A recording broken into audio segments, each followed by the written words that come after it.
యాదగిరిగుట్టకు సంబంధించి టీటీడీ తరహాలో ఒక బోర్డ్ ఏర్పాటు చేశారు. అందులో చిరంజీవి సతీమణి సురేఖ, కొణిదెల సురేఖ పేరు అవసరమే సభ్యురాలిగా లేదు. చేరింది. అంటే దీని తెలంగాణ రాష్ట్రంలో రాజకీయ పరంగా, సామాజిక పరంగా, సమాజం కోసం, యువత కోసం కష్టపడి పేరు తెచ్చుకొని ఒక స్థాయికి వచ్చిన మహిళామణులు కనిపించట్లేదా? దేవాదాయ ధర్మాదాయ శాఖలో మంచి మంచి పదవులు పొంది మంచి మంచి సేవా కార్యక్రమాలు చేసిన వాళ్ళు కనిపించట్లేదా? ఎందుకు? ఇప్పుడు సురేఖ గారు అంటే ఇప్పుడు నేను చూసా, నెల రోజులు ఉండి తెచ్చా అక్కడ, అందరూ తెలుసు నాకు, నాకేం తెలుసా అక్కడ తెలియదేం ఉండి చావలేదు. కానీ ఇక్కడ సామాజికంగా తెలంగాణ రాష్ట్రం కోసం పాటుపడిన వాళ్ళు, నిలబడిన వాళ్ళు ఎంతమంది లేరు? ఆ మహిళామణులకి ప్రాధాన్యత ఇవ్వచ్చుగా, వాళ్ళకి ఇవ్వచ్చుగా. ఏసీ తప్ప ఎండ కిరణం కూడా ఒంటి మీద పడని వాళ్ళని తీసుకెళ్ళి అక్కడ కూర్చోబెట్టడంలో అర్థం ఏంటి? అంటే ఇక్కడ నేను తప్పు పడుతున్నానని కాదు, వాళ్ళకి ఏం అవసరమయ్యా? దీని వెనుక ఏంటి మతలబ్ ఏంటి అని వాళ్ళని చెప్తాం.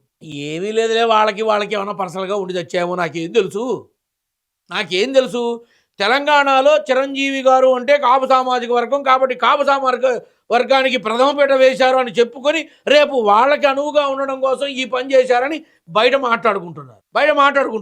ఇప్పుడు నాకెందుకు వచ్చిన సావు? దేనికి? అసలు ఆ యాదగిరిగుట్ట దేవస్థానం బోర్డు యొక్క మెంబర్లు కానీ, చైర్మన్ కానీ ఈ నిర్ణయానికి దేవాదాయ శాఖ మంత్రి కానీ, ఇతర మంత్రులు కానీ అందరూ కలిసి లేరు నిర్ణయం తీసుకున్నప్పుడు అని వార్తలు విన్నా నేను. కరెక్టేనా? ఏకపక్షంగా జరిగింది. మా యొక్క సలహా లేదు, మా వాళ్ళు లేరు. ఉంటుందిగా, ఇప్పుడు నేను ఉన్నాను, ఇదిగో మా తమ్ముడు మా బాబర్ది ఉన్నాడు, వాడికి నువ్వు పోస్ట్ ఇవ్వాలని అడుగుతా. అదే నేను లేననుకో మొత్తం అంతా అయిపోతుంది. నేను వచ్చాక ఏం చేస్తా? అడుగుతా, పైనుంచి నన్ను చల్లమరుస్తారు. ఇది జరిగేది, ఇంతకుమించి ఏం జరగదు. కాకపోతే ఏకపక్ష నిర్ణయం ఏదైతే ఉందో అది సరైన విధానం కాదు. ఇంకొకటి ఏంటంటే తెలంగాణ రాష్ట్రంలో మహిళా మణులున్నారు. The diamonds are there. Telangana రాష్ట్రంలో యాదగిరిగుట్టకి సేవ చేయడానికి నిష్కల్మషమైన, స్వచ్ఛమైన, పవిత్ర భావన కలిగిన వజ్రాల లాంటి మహిళా మణులున్నారు. వాళ్ళకి ఇస్తే బాగుండేది, చాలా బాగుండేది. ఏమో మరి వాళ్ళకి ఏమున్నాయో మనకేం తెలుసు.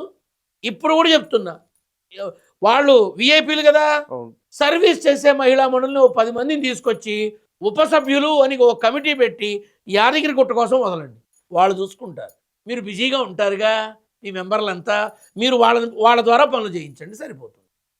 వాళ్ళకి ప్రాధాన్యత ఇస్తే బాగుంటుంది. ఇది నా అభిప్రాయం.